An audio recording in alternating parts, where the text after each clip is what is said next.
I wasn't even snooping. That's the part that still gets me. Her phone lit up on the kitchen counter while she was in the shower. I wasn't planning to check it. I wasn't suspicious that night. I was just grabbing my car keys when I saw the preview notification. I'm just waiting for his inheritance, then I'm yours.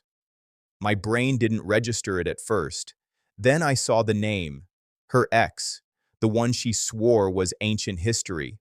The one she said she barely spoke to anymore. The one she told me not to worry about because we're adults. My hands went cold.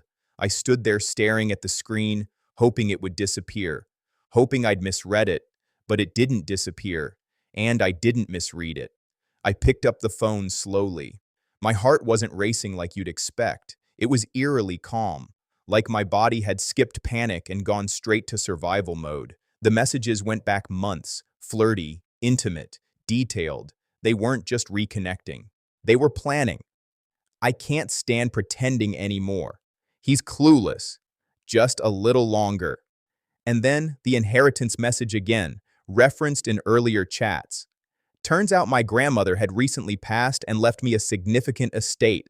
Nothing flashy, but enough to change our financial future, or apparently, her exit strategy. I heard the shower turn off. I placed the phone exactly where it had been and sat down at the kitchen table. When she walked in, wrapped in a towel, smiling casually, I studied her face. How long had she been playing this role? "How was your shower?" I asked normally. "Good," she said, leaning down to kiss my cheek. I almost laughed at the performance. That night, I didn't confront her. I didn't explode. I didn't even sleep. I planned. The next morning, I called a lawyer. Not dramatically, quietly. I explained everything, the inheritance, the texts, the timeline. He gave me one crucial piece of advice: separate the assets immediately. So I did. I moved the inheritance into a protected trust under my name only, updated beneficiaries, changed account permissions, adjusted everything before she even realized I knew. Then I hired a forensic accountant. If she was waiting for money, I wanted to know what else she had been moving behind my back. The answer? More than I expected. Small transfers, hidden credit cards, a joint savings account I didn't recognize, opened with her ex listed as an emergency contact. That part hurt more than the inheritance message. She wasn't just waiting, she was preparing. For 2 weeks, I acted normal. Took her to dinner, watched movies, smiled in photos, and during those same 2 weeks, I gathered every screenshot, every statement, every timestamp. Then came the final piece. I texted her ex from her phone one afternoon while she was at work. Simple message. "It's time, he knows." He responded within seconds. "What? How?" Panic spilled through the screen. I didn't reply. Instead, I invited my wife to dinner that night, her favorite restaurant. She arrived glowing, unaware. Halfway through the meal, I slid my phone across the table. On the screen was the screenshot of her message. "I'm just waiting for his inheritance. Then I'm yours." Her face drained of color. Silence. Then the classic line. "It's not what it looks like." I tilted my head slightly. "It looks like you're waiting for me to die financially." Tears formed instantly. "It was just talk. I didn't mean it." "You opened an account with him." She froze. That's when she knew. I knew everything. The tears turned into shaking. "Please, we can fix this." I leaned back calmly. "There's nothing to fix. You weren't building a marriage. You were running a countdown." She reached for my hand. I pulled it away gently.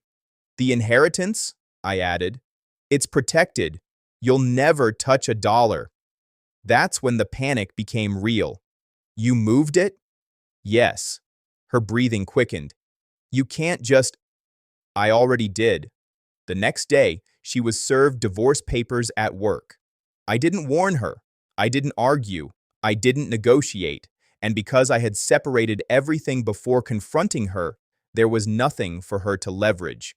In court, her messages became part of the record, not exaggerated, not dramatized, just printed, black and white. Her lawyer tried to argue it was emotional venting, fantasy, harmless talk. But judges understand intent, especially when there are bank accounts to match the fantasy. The divorce was finalized within 8 months. She got what was legally fair, nothing more. Her ex disappeared the moment the money did. That part almost felt poetic. She tried calling me months later. "I made a mistake," she said softly. "No," I replied. "You made a plan." Silence. Then, "I loved you." I paused. "You loved the timeline." And that was the truth. She didn't want me. She wanted what came after me. The house is quieter now, simpler. The trust is secure. But more than the money, I protected something else, my dignity. Because betrayal isn't always about passion. Sometimes it's about patience. And nothing is colder than someone smiling at you while counting down to your usefulness. She thought she was waiting for my inheritance. She didn't realize I was preparing for her exit. And in the end, she inherited nothing,